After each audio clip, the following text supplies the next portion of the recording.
Hey guys, what's going on? Darren here, and welcome back to the preview and prediction series. This is a series where I'll be previewing and then giving my predictions for the upcoming Grand Prix. And this time, I'll be doing it for the Singapore Grand Prix at the original F1 night race. If you do enjoy the video, please do hit the like button and subscribe for more F1 content. I try and release at least 3 videos a week, and I also reply to pretty much every single comment I get. So I look forward to reading and responding to your predictions down below. Before we get into the preview and predictions for the Singapore Grand Prix, let's first look back at the previous race at Monza. And it was a stronger race for me than expected from Ferrari, which I know might be a surprise to you guys, but personally I did not expect Charles Leclerc to get pole and Sainz to cut his way through the field as incredibly quickly as he did. At the start of the race, Leclerc led the field away from George Russell in second place, and Max Verstappen was in P7 after some grid penalties. Most drivers opted for the medium compound tyre, and that was fairly obvious that they would do that and then go from the mediums to the hard tyres and do a simple one-stop strategy. The top drivers though opted for the soft compound tyres, and this should still have been a simple one-stop, but the question was for them, do they go to the mediums or do they go to the hard tyres? By the end of lap 1, Max had worked his way up from 7th all the way up to 3rd place, passing Daniel Ricciardo at the start of lap 2, and by lap 5, Max Verstappen had overtaken George Russell to take 2nd place in the race, and next up for him was the only driver left who could potentially fight him for the World Championship. Albeit it is a 1 in a million chance that Leclerc can still win the championship at this point, but theoretically he's the only one who can still really fight him. On lap 11, Sainz had worked his way all the way from the back of the field up to P6 by passing Lando Norris. Sainz opted to start on the medium compound tyres, and they were working beautifully for him versus those around him. On lap 12, Sebastian Vettel's Aston Martin ground to a halt and he pulled over and retired from the race with a power unit failure, and this caused a virtual safety car.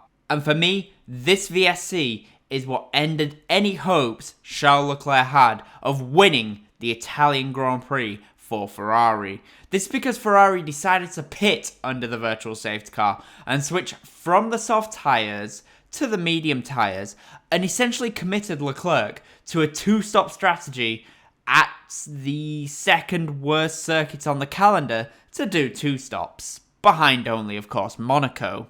This strategy essentially freed Max Verstappen and gave him an 18-second advantage from what was previously a 1.5-second deficit. On lap 24, Mercedes stopped George Russell to go from the soft tyres to the hard compound tyres to take him until the end of the race. And this is really when you would have expected Ferrari to stop Leclerc to go from the softs to either the mediums or the hard compound tyres, but not on lap 12 like they did. At the start of lap 26, Red Bull stopped Max Verstappen and he came out 10.2 seconds behind Charles Leclerc.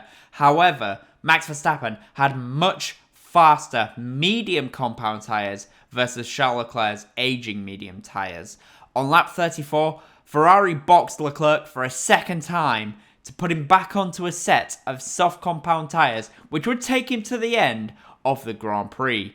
And from there, Max cruised to victory as the race ended behind the safety car after Daniel Ricciardo's McLaren broke down with just a few laps left to go. I've not really mentioned him yet, but I want to give a special shout out to Nick de Vries as well, who did an incredible job to score points on debut for Williams, stepping in for an ill Alex Albon. And for me, this justifies why I gave Nicholas Latifi the spot as the worst driver in F1 in 2022, when I did the ranking the top 5 worst drivers so far at the midway stage in the season. Now to the Singapore preview, and as mentioned, it is the original night race in F1, and for me, it's also one of the most difficult races for the drivers. It is incredibly humid in Singapore, and not only that, but Singapore is one of, if not the longest races on the calendar. With all the corners on the circuit, it is also incredibly energy sapping, and unlike in Monaco,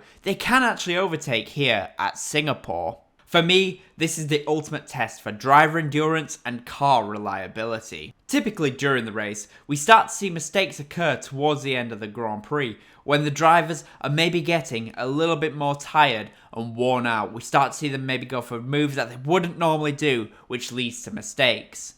There are 3 DRS zones at Singapore to aid with overtaking, although in reality, only one of them is often used for actually overtaking. It is possible to overtake into turn 1 using that DRS zone, but it is certainly not as common as overtaking at the second DRS zone when they go down Raffles Boulevard. As Ricciardo though shown in the 2019 Grand Prix, the third DRS zone can also be used as an overtaking spot, but you really need to be close to the car ahead of you before using the DRS there. The race distance is 61 laps and the circuit is 5.063 kilometers in length. It's almost certain that there will be a safety car at some point during the Grand Prix, as there has been a safety car at every single Singapore Grand Prix since the race debuted in 2008, and overall there's been 21 safety cars. The fastest ever lap is a 1:36.015 by Lewis Hamilton in the Mercedes in 2018, with arguably his greatest ever qualifying lap.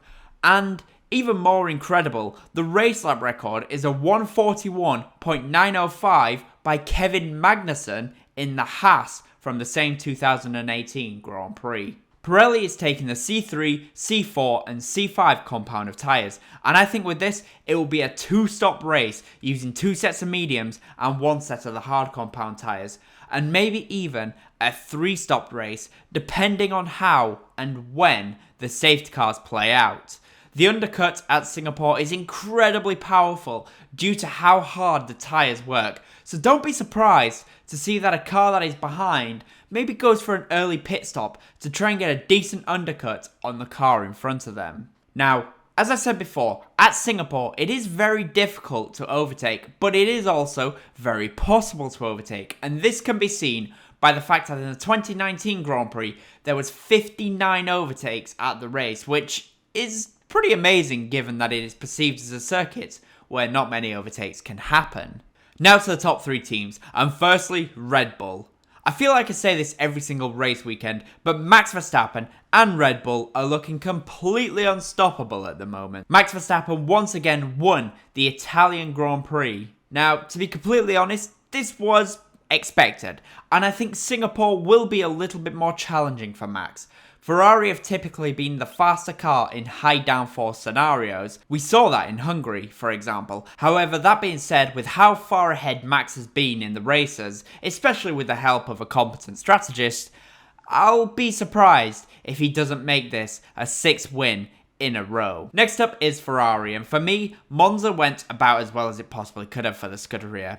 I do think that though there is a chance that they could have won the race, but it required them not to stop under the first VSC, but they chose to do that, and from there, it was essentially game over for them. That being said, Singapore should be a little bit better for the team. They typically suit higher downforce circuits a little bit better. We saw that at Spain, Monaco, and Hungary. However, they did still lose all 3 of those races, but that was down to strategy and reliability instead of pure pace. With this in mind, for me, it is vital that they can get the strategy right. Otherwise, we'll be looking at another Red Bull victory, even though Ferrari are the faster car. Finally, we go to Mercedes, and Mercedes are apparently feeling very confident this weekend, and after what happened in Budapest, they have every reason to be confident. They scored their first and to date only pole position of the season in that race, and also at Zandvoort, which is another high downforce circuit. They were there fighting the front runners and were at some stages even faster than the front runners and could have won the Dutch Grand Prix if not for a poorly timed safety car. With this in mind, if they can deal with the bumps of the Singapore circuit, I think they could definitely be up there with the Red Bulls and the Ferraris in the Grand Prix, which could lead to an incredible Singapore race. If, however, they cannot get on top of the bumps, this could be a difficult weekend for the Silver Arrows. And now to my predictions, and for pole position, I'm going to go for Charles Leclerc to score pole position. As we've seen, the Monegasque is lightning quick over 1 lap, and the Ferrari is still very good over 1 lap as well, as they don't need to rely too much on quick strategy decisions. But for the race, I think it's pretty obvious. Max Verstappen will once again win the Singapore Grand Prix. Lewis Hamilton, though, I think will finish in second place, and Charles Leclerc will round off the top three on the podium for the Singapore Grand Prix. And for me, the top midfield team will be McLaren, and Lando Norris will be the best of the rest. But that is what I think. The question is though, what do you guys think? Who do you think will get pole position, and who do you think will win and be in the top three for the Singapore Grand Prix? And as always, of course, comment, leave a like, and if you haven't already, of course, subscribe for more F1 content. I read and respond to every comment, so I look forward to seeing your predictions down below. Thanks for watching, guys. Bye.